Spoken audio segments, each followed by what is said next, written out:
Hello and welcome to this special discussion on the state of employment in India, which is one of the most contested debates that we've had in our country. There are many aspects to employment, which Indian policymakers and practitioners of business are grappling with. Uh, the most important thing, in my view, is whether India is producing enough quality employment over the last, say, 8, 9, 10 years or 15 years. Uh, तो रोजगार की बात लोग करते हैं, मगर किस किस्म का रोजगार लोगों को मिल रहा है, इस पे ज्यादा चर्चा नहीं होती। और आज हम इसी मुद्दे पे कि रोज किस किस्म का रोजगार लोगों को मिल रहा है, इस पे चर्चा करेंगे। और हमारे साथ जुड़े हैं very well known labour economist professor Santosh Mehrotra, जिन्होंने जो एम्प्लॉयमेंट लैंडस्केप है, इस पे इस पे काफी डिटेल्ड इन्होंने रिसर्च की है। आज आज नहीं, मतलब पिछले 20, 25, 30 साल से जो इंडिया की जो एम्प्लॉयमेंट ट्रैजेक्टरी है, he is been watching India's employment landscape very, very closely for many decades. So welcome to this discussion, Professor Santosh Mehrotra. बहुत बहुत धन्यवाद।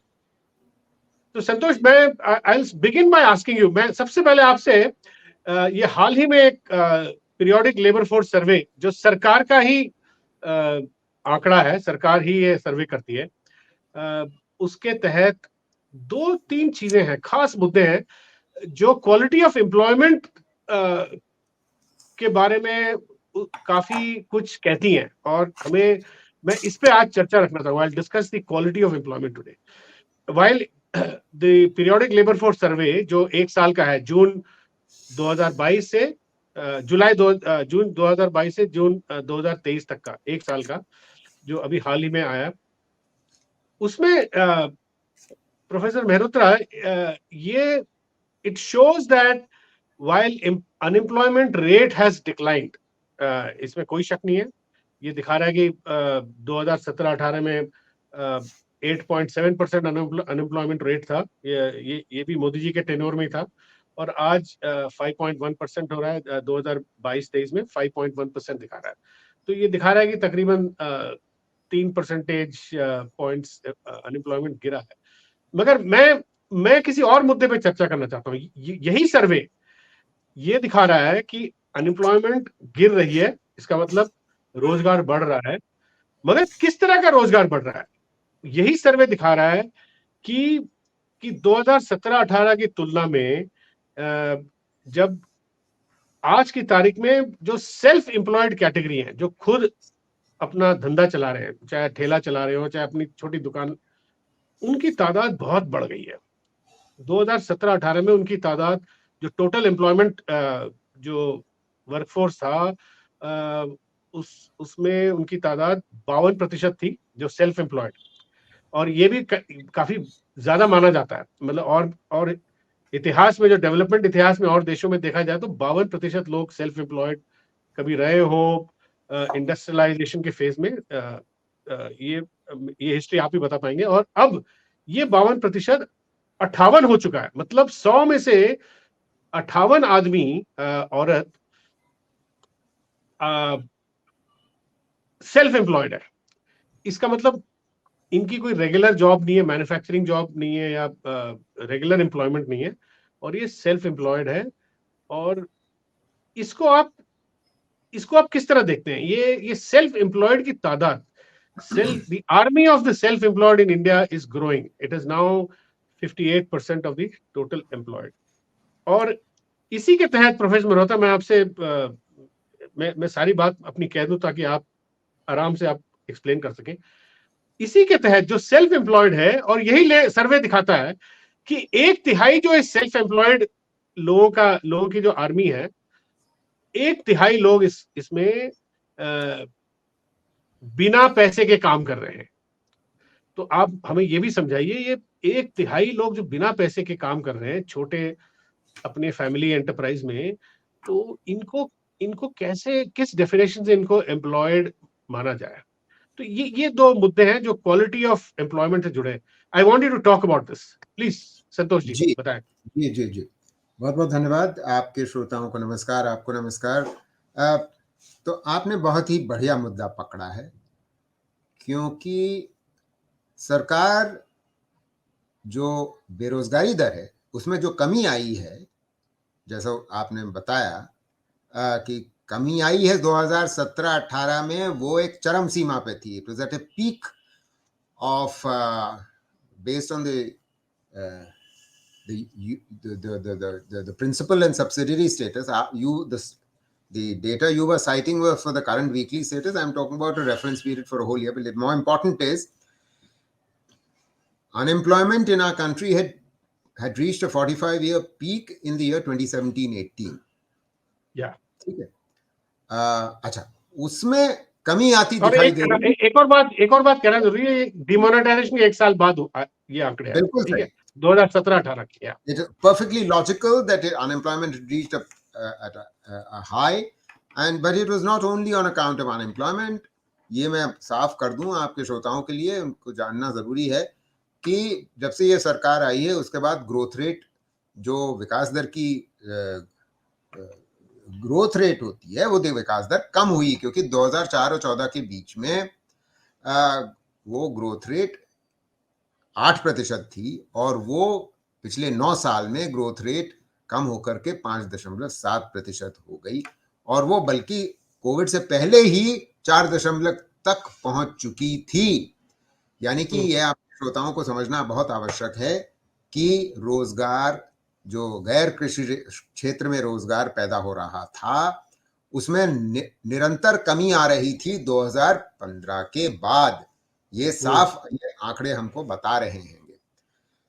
तो ये आपने ये भी बात बहुत सही पकड़ी कि ये 17-18 के बाद जब एक कोविड आता है और उसके बाद भी थोड़ा बहुत जो रिकवरी होती है, उसमें पहले कॉन्ट्रैक्शन होता है, यानी विकास दर का ही संकुचन नहीं होता है, पूरी जीडीपी में संकुचन होता है, इकोनॉमी में संकुचन होता है। मतलब it shrinks by 6.6% compared to the global economy contracting by 3.1%.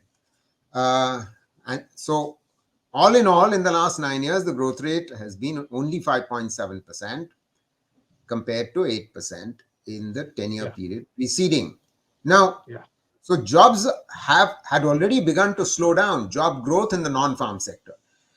And please, your listeners must understand कि जैसे जैसे पिछले 10-15 साल में, खासतौर से पिछले 15-20 साल से हमारे देश के युवा पढ़ते लिखते चले जा रहे थे, तो वो जाहिर है गैर कृषि क्षेत्र में काम करना चाहते हैं. They want to be outside of agriculture. They don't want to be in agriculture.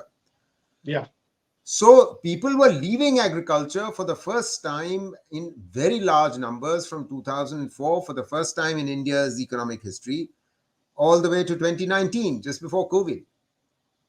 So, which was a very good thing, because that's a marker of structural transformation. तो आप ये कहते हैं कि तो मैं 1 मिनट में संतोष जी, मैं आप ही की बात जरा और सिंपल तरीके से मैं रख रहा हूँ। आप ये कह रहे हैं कि 2004-5 से 2019 तक, 18-19 तक, कोविड से पहले एक सिलसिला चला था, जो युवा जो है वो कृषि को छोड़ के कृषि से बाहर रोजगार ढूंढ रहा था, राइट?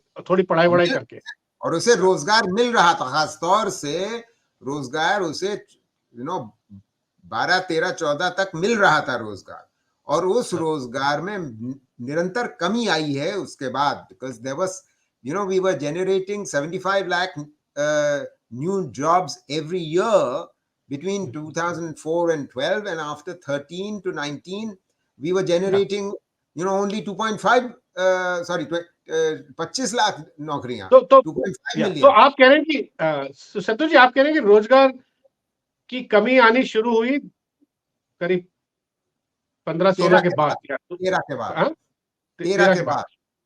तो आप तो क्या हम क्या ये अनुमान लगा सकते हैं कि जो लेबर फोर्स में सर्वे जो अभी जिसकी हम चर्चा कर रहे हैं, इसमें अगर इतनी बढ़ोतरी आई है जो खुद सेल्फ एम्प्लॉयड में, जिसका क्वालिटी ऑफ एम्प्लॉयमेंट काफी जी जी क्वेश्चनेबल है। जी। तो ये कई युवा जो रोजगार ढूंढ रहे थे, वो अब सेल्फ एम्प्लॉयड हो गए और उनको उनको कोई पुख्ता एम्प्लॉयमेंट नहीं मिली। ये कॉमन सेंस कंक्लूजन हो सकता है।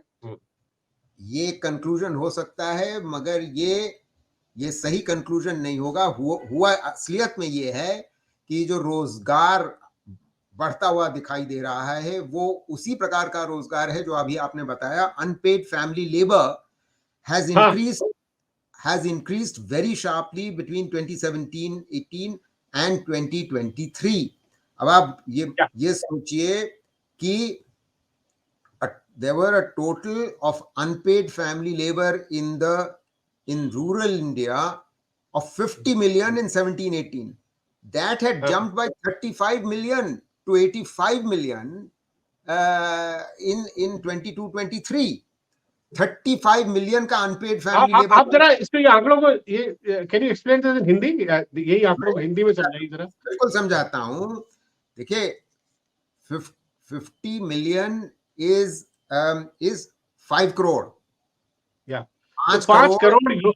हाँ 5 करोड़ लोग अनपेड फैमिली लेबर थे, मतलब परिवार के थे, और वो रोजगार खेती में करते थे या शहर में भी हैं। तो आदमी या पकौड़ा बेच रहा है तो औरत पकौड़ा बना रही है घर बैठ करके, उसको थोड़ी ना कोई रोजगार मिल रहा है, आमदनी हो रही है। या परिवार की कोई दुकान हो, उसमें 2 लोग और एक्स्ट्रा बैठ गए हो, बिल्कुल जिनके आप पास बजा रोजगार ना हो, बिल्कुल आप और बजा उनको फरमा रहे और उनको सैलरी नहीं मिल रही, तो वो एक तरह से अनपेड एम्प्लॉय रोजगार के हैं। बिल्कुल डेफिनेशन में आ जाता है। बिल्कुल, और बच्चे भी बैठ ये गए और समझाना बहुत जरूरी है संतोष जी। ये हम, आप बजा अर्थशास्त्री हैं, फरमाए। मगर हाँ, ये लोगों के समझ आपने में आना बिल्कुल जरूरी है, क्योंकि बहुत 100 में बढ़िया। से, मैं कह रहा हूँ कि अगर 100 लोग जिनका रोजगार है आज की तारीख में हिंदुस्तान में, उसमें से 58 लोग अगर सेल्फ एम्प्लॉयड कैटेगरी में है, और उस 58 में एक तिहाई जो है, जो बिना पैसे के काम कर रहा है, तो बिल्कुल इसको आप कैसे इसको बाकी और जो देश जो है, इंटरनेशनल लेबर ऑर्गेनाइजेशन, इसको किस तरह डिफाइन करती है जो बिना पैसे के काम मैं कर रहा है? बताता हूँ। ये ये बड़ी दुखद बात है कि आ, हम सरकार को बताते रह गए कि अनपेड फैमिली लेबर जो अंतरराष्ट्रीय श्रम संस्था है, इंटरनेशनल लेबर ऑर्गेनाइजेशन, वो इसको अनपेड फैमिली लेबर को एम्प्लॉयमेंट नहीं मानती है। और अच्छा। जबकि ओके, मगर हमारी सरकार मानती है, और इसी वजह से ये आंकड़े इतने भ्रामक हैं कि सरकार ये दावा करती रहती है कि जिन लोगों जो रोजगार बढ़ा है खेती में खास तौर से, उसको बड़ा अच्छा मान रही है सरकार। मगर असलियत यह है कि ऐसे लोग जिनको कुछ भी पैसा नहीं मिलता, परिवार के लोग, अनपेड फैमिली लेबर, वो 5 करोड़ थे उनकी संख्या 2017 में, वो 2023 में बढ़ करके 8.5 करोड़ हो गई, यानी कि 3.5 करोड़ की बढ़ोतरी हुई है। बढ़ोतरी हुई है। जी ऐसे लोग जिनको रोजगार मिला है, बिना पैसे के रोजगार मिला है, बिल्कुल। अपने फैमिली एंड परिवार घर, पर, परिवार में। उसमें बच्चे भी शामिल हैं, उसमें बच्चे भी शामिल। तो ये बड़ी दुखदाई बात है, क्योंकि एक तरफ ढिंढोरा पीटना कि एम्प्लॉयमेंट बढ़ रहा है, और दूसरी तरफ ये ना अपने को ये ना मानना कि इनको कुछ आमदनी नहीं होती है, ये रोजगार नहीं है, और अंतरराष्ट्रीय संस्था इसको रोजगार मानती भी नहीं है। अच्छा, अब मैं एक चीज आपको बताता हूं कि ये जो प्राइवेट संस्था है। और देश, संतोष जी, और देश जो आंकड़े अपने जो बनाते हैं, वो लोग जैसे अमेरिका में हुआ, जर्मनी, इंग्लैंड, वो लोग मानते हैं जो बिना पैसे के, जो छोटे जो एंटरप्राइज परिवार के दुकान में बैठते हैं, उनको एम्प्लॉयमेंट नहीं माना जाता है कि नहीं? नहीं माना जाता, कैसे माना जाएगा? वो एक ढंग से उसको काम माना जाता है, मगर एम्प्लॉयमेंट नहीं माना जाता। एम्प्लॉयमेंट सिर्फ उसको माना जाता है अंतरराष्ट्रीय स्तर पे जिसमें आपको पैसे मिलते हैं, आमदनी होती है। तो बिल्कुल आप बिल्कुल काम जरूर करें, कोई उसमें आप एक योगदान कर रहे हैं उसमें कोई, मगर अगर इस तरीके से रोजगार बढ़ा है जिसमें आपको कोई आमदनी नहीं हो रही, तो जाहिर है परिवार ये क्या किस बात का द्योतक है? ये इस बात का द्योतक है कि अभी तक तो लोग इस तरीके से नहीं जुड़ रहे थे। वो संख्या, ये जो अनपेड फैमिली लेबर की संख्या घट रही थी 17 तक, और उसमें भयंकर बढ़ोतरी होती है 17 और 3.5 करोड़ की बढ़ोतरी हुई है 17 के बाद अब तक, है ना? जी जी जी बिल्कुल। हाँ। और अंतर्राष्ट्रीय संस्थाएं और विकसित देश और भी देश, क्योंकि 92 देशों में लेबर फोर्स सर्वे होता है वेनु, और 92 देशों में हमारा एकमात्र देश है जो अनपेड फैमिली लेबर को एम्प्लॉयमेंट मान करके चल रहा है और उनको एम्प्लॉयड मान करके चल रहा है। बिल्कुल। संतोष, मैं इसी मुद्दे पे इसको थोड़ा और एक्सप्लेन करते हैं अपने श्रोताओं को कि हिंदुस्तान ही ऐसा देश क्यों है, आप जैसे आपने बताया 92 देशों में जो अनपेड वर्कर को रोजगार मान के चल रहा है। इसके और क्या कॉन्सिक्वेंसेस है, इस और आंकड़ों में इसका क्या असर होता है, ये भी मैं आपसे पूछना चाहता हूँ, क्योंकि आपने ही ये रिसर्च, आपने ये आंकड़ा अपने लेखों में आपने लिखा है कि कोविड के बाद भारी मात्रा में, कोविड से पहले जैसे आपने कहा 2004 से 2013-14 तक युवा जो है वो गैर एग्रीकल्चर को छोड़ के और एग्रीकल्चर से बाहर रोजगार ढूंढ रहा था। मगर 2000 कोविड के बाद ये आपने लिखा है कि वापस लोग गांवों की तरफ और एग्रीकल्चर की तरफ वो गए, और वो तो हम सबको पता हो गए। मगर ये कितने लोग जो गए, जो वापस जो अर्बन एम्प्लॉयमेंट में या इंडस्ट्रियल एम्प्लॉयमेंट में नहीं आए हैं, जो अभी भी जो लेबर फोर्स जो अभी भी जो कृषि में जाके वहीं बस गया। बिल्कुल, मैं आपका सवाल समझ गया। उनमें से अधिकांश मात्रा में लोग वापस नहीं आए हैं, कुछ वापस आए हैं, और वो वापस इस वजह से नहीं आए हैं बेनो, क्योंकि गैर कृषि क्षेत्र में रोजगार की बढ़ोतरी बहुत मंद हो गई है, बहुत धीमी हो गई है। The rate of growth of employment has fallen dramatically. The only sectors in which jobs have grown are in construction, in the last 3 or 4 years post COVID, and in services, but not too many in high quality services. High quality services मतलब IT और airlines और pensions और banking और insurance, financial intermediate वगैरह, वो उस प्रकार की नौकरियां कम बढ़ी हैं, बढ़ रही हैं, ऐसा नहीं है कि नहीं बढ़ रही। मगर जो असंगठित क्षेत्र है सर्विसेज का, सेवाओं का जो असंगठित क्षेत्र है, अनऑर्गेनाइज सेक्टर है, उसमें बढ़ोतरी ज्यादा है। तो मतलब रोजगार दर कम हुई है, क्योंकि जाहिर है जब बहुत ज्यादा लोग कृषि में ही सम्मिलित हो गए हैं पिछले 5-6 सालों में, तो वहां संख्या बढ़ गई। तो वहां जो मजदूरी दर है, रूरल वेज रेट्स, वो रूरल वेज रेट्स गिरी। बिल्कुल, जो 2012 तक जो बढ़ रही थी, क्योंकि गैर कृषि क्षेत्र का रोजगार बढ़ रहा था, उनमें 12-13 के बाद वो घटी रोजगार दर, the real wages have fallen. यानी कि इन्फ्लेशन को आप अगर मिला लें, इन्फ्लेशन को ध्यान में रखते हुए, तो आप ये पाते हैं कि चलो सरकार ये कहती है आजकल कि अरे हमने तो मुद्रास्फीति दर यानी कि महंगाई की दर को काफी कम कर रखा है यूपीए के बनिस्बत। चलिए मान लिया है बात सही, मगर दिक्कत यह है कि तब महंगाई की तेज होने के बावजूद रियल वेजेस बढ़ रही थी। अब रियल वेजेस घट रही हैं, यह सिर्फ स्टैग्नेंट, और उसका कारण बड़ा साफ है, क्योंकि गैर कृषि क्षेत्र में रोजगार पैदा नहीं हो रहा है। उसी समय हमारे देश के युवा बड़ी तेजी से पढ़े लिखे चले जा रहे हैं, ज्यादा से ज्यादा पढ़ रहे हैं, महिलाएं भी पढ़ती चली लिखी और उतना उनको एम्प्लॉयमेंट नहीं मिल रहा गैर कृषि क्षेत्र में। अच्छा सर, एक बात में इससे जुड़ा हुआ एक और बहुत अहम मुद्दा, इसलिए मैं आपसे मैं चाहता हूं कि आप हमारे जो श्रोताओं को ये ठीक से समझाएं जी। एक और आंकड़ा इसी जो labour force periodic labour force survey में आया है जो मैं आपके सामने रखना चाहता हूँ।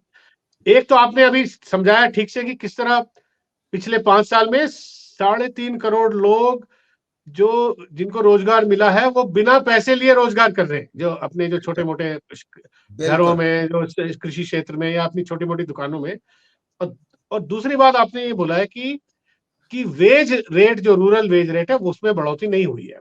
बिल्कुल मगर यही जो आपने बात कही, ये पीरियोडिक लेबर फोर्स सर्वे एक दूसरे तरीके से इसी बात को दर्शाता है। वो ये बोलता है कि जो जो रेगुलर जो वेज है, एवरेज वेज, जी। पिछले 5 साल में बिल्कुल ज्यादा बढ़ी नहीं है, और रियल टर्म्स में, इन्फ्लेशन एडजस्टेड टर्म्स में गिरी है। जैसे ये बता रहा है, जैसे 2017-18 में रेगुलर वेज, एवरेज वेज 19,450 थी, और 2022-23 में, ये सरकारी आंकड़ा है, 20,039। तो जी 19,450 और 20,000 में कोई ज्यादा फर्क तो है नहीं, 5 साल में। इसका मतलब आपकी वेजेस वहीं के वहीं रही है। तो ये सरकारी आंकड़ा है, ये आप नहीं कह रहे हैं, मैं नहीं कह रहा। तो ये बिल्कुल ये आप ये सही भी कह रहे हैं, आपकी आपकी बात को, जो आपने अभी जो रूरल वेजेस की बात करी है, ये उसको तस्दीक करता ये है। बिल्कुल ये रीइंफोर्स करता है। बिल्कुल और बिल्कुल। दूसरी बात, संतोष जी, ये एक और तरीके से ये चीज रीइंफोर्स हो रही है। वो ये कि जो बड़ी बड़ी कंपनियां हिंदुस्तान की, जो हिंदुस्तान लीवर हुआ या बजाज ऑटो हुआ, जो रूरल इंडिया में जो अपना माल बेचते हैं, वो वो भी सीधी तौर से आजकल बोल रहे हैं कि उनके जो आला अफसर वगैरह सीधी तरह कह रहे हैं कि पिछले 4-5 साल में उनकी उनकी सेल्स की जो बढ़ोतरी नहीं हुई है, यूनिट सेल्स की, वॉल्यूम की। बिल्कुल आप तो सही कह इसको रहे हैं। मिला के आप जरा समझाएं अपने श्रोताओं को, ये ये मैं क्या। समझाता हूँ। इसका अर्थ साफ ये है कि विषमताएं हमारे देश में वेजेस के तौर पे बढ़ी हैंगी। यानी कि जो सीईओज हैं उनको तो कोई, वो तो आनंद में जीवन जी रहे हैं। जो रेगुलर ऑर्गेनाइज सेक्टर में जो बड़े बड़े अफसर हैं वो तो आरामदेह जिंदगी जी रहे हैं, उनको उनकी सैलरीज, रेगुलर वेजेस बढ़ रही हैं। मगर जो आम आदमी है उसकी वेजेस नहीं बढ़ी हैं, बल्कि बल्कि वो स्टैग्नेट करी हैं, जो आपने बिल्कुल सही शब्द इस्तेमाल किया।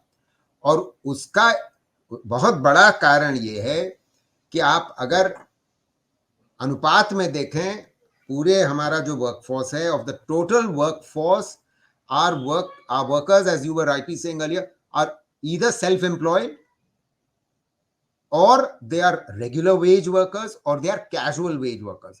So there is a shrinkage both in the share of the regular wage workers and in the share of casual wage workers, and a rise in the share of self-employed, as you were rightly saying. So people are are not getting regular jobs, and those who've lost regular jobs, वो जाकर के self employed हो जाते हैं। तो वो own account worker हो जाते हैं, कुछ वो अपने आप काम करते हैं, चाहे आप शहरी इलाके में हो चाहे आप गांव में हो। तो इसका अर्थ ये भी है, इसका व्यापक अर्थ देखिए, समझना आपके श्रोताओं को बहुत जरूरी है कि हुआ ये है, पिछले 4 सालों में इतने अधिक लोग कृषि में वापस गए हैं कि उनकी कुल संख्या माफ करिएगा, उनकी कुल संख्या 2020 और 2023 के बीच में 6 करोड़ से बढ़ गई है। तो यही नहीं कि कृषि में रोजगार बढ़ा है, उसका अनुपात ही नहीं बढ़ा है।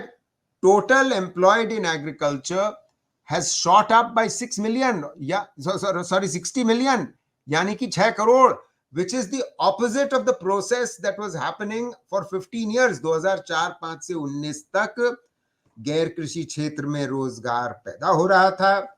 वो चाहे 13 के बाद कम रफ्तार पे पैदा हो रहा था, मगर हो रहा था, लोग कृषि छोड़ रहे थे।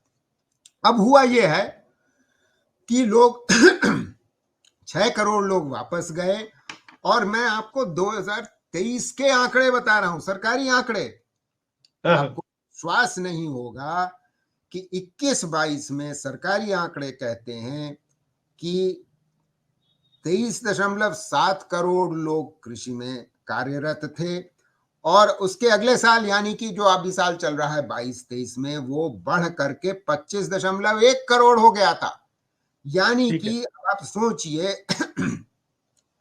कि लगभग आप ये पा रहे हैं कि 14 मिलियन यानी कि लगभग 1.5 करोड़ लोगों की संख्या सिर्फ एक साल में बढ़ गई। और उससे पहले तो 5 करोड़ लोगों की संख्या बढ़ गई थी। तो यानी कि कृषि पे इतना भयंकर भार है, और वहां आमदनी कम हो गई है, वहां महिलाएं फिर से वापस कृषि में जुड़ रही हैं, यही अनपेड फैमिली लेबर है। तो और यही कुछ अनपेड फैमिली लेबर आप पाते हैं कि शहरी इलाकों में भी हुआ है, नॉन फार्म सेक्टर्स में भी हुआ है। तो वहां भी बढ़ोतरी हुई है कि मतलब वहां 50 लाख लोग पहले थे, अब वहां 96 लाख हो गए हैं। अनपेड फैमिली लेबर की बात कर रहा हूं कि मतलब पकौड़ा बनाने वाला, अब वो उसकी पत्नी जुड़ गई, उसका बच्चा जुड़ गया। तो मैं संतोष जी, मैं अगेन मैं इसलिए फोकस अनपेड फैमिली रोजगार वर्कर्स पे रख रहा हूं ताकि लोग समझें इस बात को, क्योंकि ये बहुत कम चर्चित मामला है हमारे पूरे एम्प्लॉयमेंट के डिबेट में।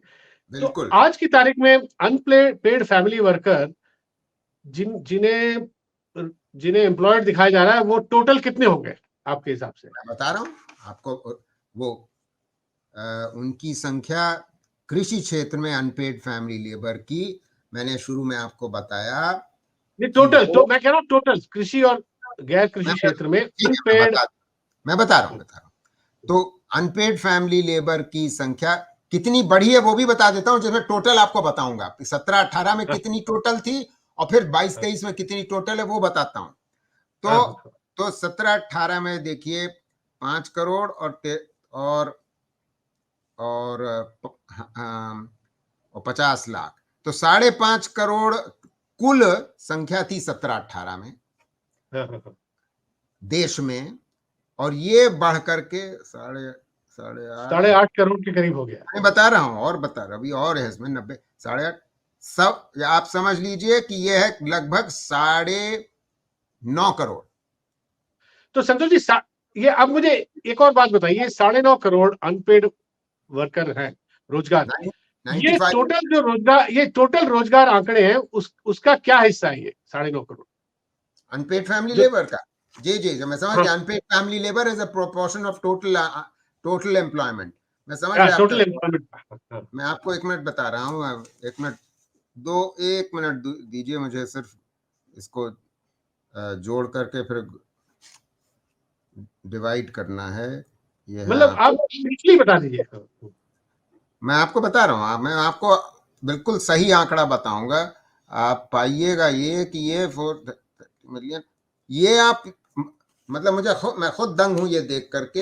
ये लगभग 20% है, अनपेड फैमिली लेबर 20% है कुल जमा हमारे देश के कार्यरत लोगों का, हमारे श्रम बल का, of the total work force.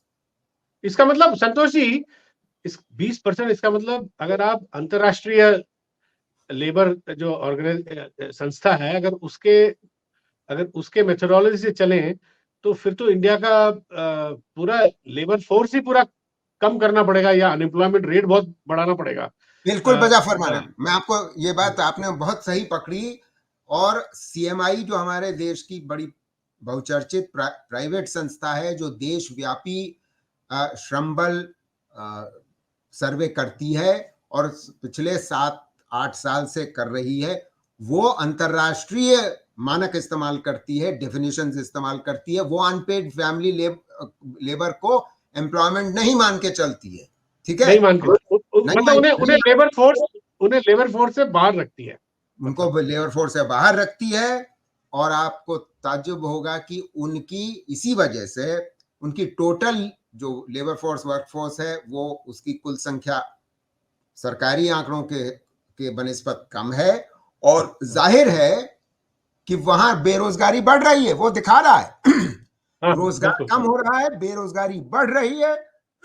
माफ करिएगा, जो पूरी तरीके से भारतीय आंकड़ों, भारत सरकार के आंकड़ों से उल्टा है। तो संतोष जी, एक और इससे एक जुड़ा सवाल मैं आपसे पूछता हूं जी, क्योंकि सरकार हिंदुस्तान के जो आंकड़ों में जो सेल्फ एम्प्लॉयड है, सेल्फ एम्प्लॉयड का आप हिंदी में क्या बोलेंगे? स्वरोजगारी, क्या शब्द बोलेंगे? हाँ? स्वरोजगारी, स- स- स्वरोजगारी। स्व स्व या स- स्वरोजगारी इतना ज्यादा है हिंदुस्तान में, जो टोटल एम्प्लॉयमेंट का 58, 58% है, जैसे जो आंकड़े ये दिखा रहे हैं, जो 58, सरकारी आंकड़े। बिल्कुल। और इसमें से अगर एक तिहाई अगर बिना पैसे काम कर रहे हैं, तो ये ये इसको इसको अगर आप एम्प्लॉयमेंट कैटेगरी से अगर हटा दें, तो तो आज अनएम्प्लॉयमेंट आपको रफली कितना मिलेगा? यूथ अनएम्प्लॉयमेंट, खासकर जो युवा रोजगार, क्योंकि मैं ये मान के चल रहा हूँ कि युवा ज्यादातर ये सेल्फ एम्प्लॉयड, जो नौकरी नहीं मिलती तो कुछ ना कुछ दुकान में बैठ जाता है इधर उधर, या कुछ पिताजी की दुकान में बैठ जाता है, या कुछ ठेले में लग जाता है, या कुछ भी बिल्कुल अनपेड बिल्कुल, एम्प्लॉयमेंट में चले जाता है। मैं तो समझ गया आपकी इसमें बात। हाँ, यूथ अनएम्प्लॉयमेंट कितना आपको निकलेगा? कुल रोजगार या कुल बेरोजगारी कम से कम दुगनी हो जाएगी, यानी कि 6-6.5% वैसे ही हो जाएगी जैसे 17-18 में थी। और युवाओं की उससे कुछ नहीं तो 4 से 5 गुना हो जाएगी। ओ, जी। तो वो ये है। वैसे भी सुनिए, हाँ, नहीं एक सेकंड में एक चीज समझा दूं आपको कि हाँ, वो जो युवा बेरोजगार रोजगार दर है, अगर आप स्नातक हैं यानी कि यूर अ ग्रेजुएट, your हाँ, हाँ, open unemployment rate is about 32% even when you take the unpaid family labor. But you know that's 32%. When you include the, if you exclude the 32%, then inevitably the you will find that the absolute number of unemployed will fall not only from the total workforce, but they will fall also from the unemployed. The more important point, Vinu, is the following: that the rate of youth unemployment is 3 times, 4 times that of normal rate of unemployment. So India में absolutely. I mean, I और have ये अंतर्राष्ट्रीय स्तर पे ऐसा किसी और देश में देखा गया है कि युवा बेरोजगार, जो नॉर्मल जो बेरोजगार दर है, युवा बेरोजगार उसका 4 गुना है युवा बेरोजगार दर। ऐसा कहीं और देखा गया है? यूरोप के देशों में इस तरीके की बेरोजगारी है जरूर, मगर मोटी बात यह है कि वहां अगर बेरोजगारी है तो उनके पास सामाजिक सुरक्षा भी है, वो सोशल सिक्योरिटी भी है। वहां यहाँ पे अनएम्प्लॉयमेंट वो नहीं बेनिफिट, है। वहां यहाँ वो चीज है ही नहीं। यहाँ तो बिल्कुल, बिल्कुल। 90% हमारे देश के श्रम बल वो असंगठित क्षेत्र में है। असंगठित क्षेत्र में होने का मतलब ये है कि वो सामाजिक सुरक्षा उसको प्राप्त नहीं है। तो ये बिल्कुल, स्थिति बिल्कुल। बहुत ही गंभीर है, बहुत ही गंभीर है तो अंतर्राष्ट्रीय स्तर पे। तो संतोष जी, मोटा मोटी आप ये मान के क्लियरली चल सकते हैं, जो आपने लिखा भी है, कि पिछले 10 साल में जो मोदी जी ने 2 करोड़ साल का जो रोजगार का जो प्रॉमिस किया था, उससे हिंदुस्तान बिल्कुल पिछड़ गया है, और आज की तारीख में युवा बेरोजगारी हिंदुस्तान में चरम सीमा पे है। ये कंक्लूजन मान के एक चलें? एक बिल्कुल, ये अब बिल्कुल सही आप कह रहे हैं, मगर उससे ज्यादा एक तो जो है जिसके पास रोजगार है वो रोजगार दर कम हुई है निरंतर, पहली बात। दूसरी बात, आपको ये कोई नहीं बता रहा कि एम्प्लॉयमेंट रेट, अगर आप ये अनपेड फैमिली लेबर को निकाल दीजिए तो एम्प्लॉयमेंट रेट यानी कि वो लोग जिनके पास काम है वो क्या अनुपात है ऐसे लोगों के बनिस्पत जो या रोजगार की उम्र में है, यानी कि व्हाट इज बिल्कुल। The share of those who have work compared to या those who are in the working age, और जो काम या ढूंढ रहे हैं। बिल्कुल, और आप पाएंगे बिल्कुल, ये पाते बिल्कुल। ये हैं कि वो एम्प्लॉयमेंट रेट वो घट रही है, ऐसे जा रही है, हाँ, पिछले हाँ, 5 6 7 साल से वो घट रही है। तो एक तरफ तो बिल्कुल, बेरोजगारी चरम पे है, दूसरी तरफ लोग रोजगार ढूंढ ढूंढ करके हताश होकर के वो काम ढूंढना भी बंद कर देते हैं, और जो काम जिनको मिल रहा है उनका अनुपात as a share of those who are in working age is falling. So you have 3 crisis simultaneously. उसका आप मैं कुछ आपको दो 2-3 जरा चीजें आप, जल्दी कीजिएगा, मुझे 30 सेकेंड में मैं जरा 3 बातें कह करके कंक्लूड है। अपनी बात बिल्कुल 3 बातें मैं कह करके और आपके श्रोताओं को ये समझना जरूरी। पहली चीज कि हमें आज की तारीख में बहुत कम अगर गैर कृषि क्षेत्र में रोजगार पैदा करना है तो वो 10 to 12 मिलियन है, यानी कि 1 करोड़ से 1.25 करोड़ तक सालाना हमको नया रोजगार गैर कृषि पैदा करना है। और 3 ऐसे लोग समूह हैं जिनको रोजगार चाहिए। पहला, एक जो वो बेरोजगार हैं, जिनकी संख्या जब ये सरकार आई थी तो करीब 10-11 करोड़ थी, उसकी संख्या बढ़ करके 30 करोड़ हो गई है। यानी कि वो हो गई थी कोविड से पहले, और वो पिछले 3 साल से वो 70 लाख और बढ़ गई। पहला समूह। दूसरा समूह कृषि में वो लोग हैं जिनको वैसे भी बाहर निकलना है, बल्कि उल्टा ये है कि वो लोग वहां वापस चले गए हैं, 6 करोड़ जुड़ गए हैं। उन 6 करोड़ को रोजगार मिलना है और उसके अतिरिक्त जो ज्यादा वैसे ही कृषि में थे पहले, उनको रोजगार मिलना है। और तीसरी बात और आखिरी बात कि हर साल कम से कम 60 लाख युवा वर्किंग आपकी लेबर फोर्स में आ रहे हैं, रोजगार ढूंढ रहे हैं, उनको भी रोजगार देना है। तो ये 3 समूहों को रोजगार अगर आप देना की कोशिश करेंगे तो बहुत कम, अगर आपको नया कृषि क्षेत्र में रोजगार पैदा करना है हर साल, तो 1.25 करोड़ से कम नहीं हो सकता वो। जी ठीक है, धन्यवाद प्रोफेसर मेहरोत्रा जी। ये आज इस कड़ी में आपने बहुत सही तरह समझाया किस तरह हिंदुस्तान में बिना पैसे लिए जो काम कर रहे हैं, रोजगार दर इतना बढ़ रहा है, और खासकर कृषि क्षेत्र में जहाँ पे आमदनी नहीं है और रोजगार भी कम है। इसको समझाने का हमारे श्रोताओं को बहुत शुक्रिया। आज के एपिसोड में केवल इतना ही। धन्यवाद। Thank you.